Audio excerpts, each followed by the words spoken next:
Media Vietnam bahas timnas Indonesia U23 yang diduga terlibat pengaturan skor di SEA Games sebelumnya.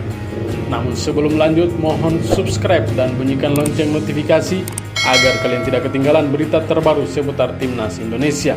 Kalau sudah, mari kita lanjut. Media Vietnam Soha.vn membahas timnas Indonesia U23 yang diduga terlibat pengaturan skor di SEA Games 2015. Mereka mengulas ada dugaan pengaturan skor di laga perebutan medali perunggu yang mana mempertemukan timnas Indonesia U23 versus Vietnam. Saat itu timnas Indonesia U23 asuhan Aji Santoso rontok di semifinal SEA Games 2015 yang digelar di Singapura. Tak tanggung-tanggung, skuad Garuda Muda dihajar dengan skor 0-5. Setelah laga tersebut, timnas Indonesia U23 dipertemukan dengan Vietnam di perebutan posisi 3 atau medali perunggu.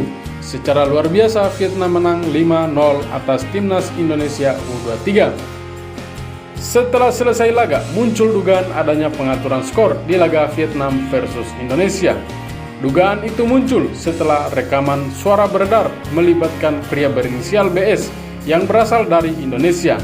Dalam rekaman yang beredar, BS menyebut timnas Indonesia bakal ketinggalan 0-4 di babak pertama dari Vietnam.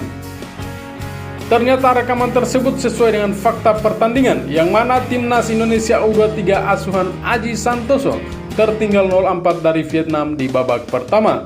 Kekalahan paling tragis dalam sejarah Indonesia melawan Vietnam dan kecurigaan menjual pertandingan itu menimbulkan kehebohan.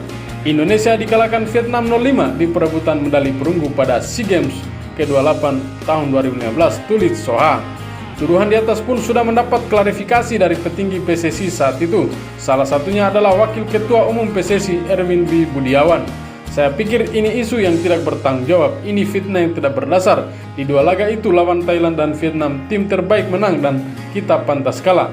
Yang jelas tidak ada match fixing di timnas U23, jelas Erwin pada salah satu media di kantor PSSI. Saya yakin tidak ada orang timnas yang terlibat. Saya sangat yakin karena saya kenal mereka semua. Bukti rekamannya sama sekali tidak kuat. Saya tentu lebih percaya dengan orang-orang di timnas. Saya kira mereka telah berjuang sebaik-baiknya di SEA Games, imbuhnya.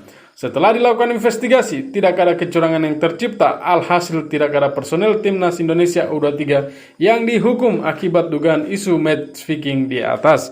Gimana menurut kalian?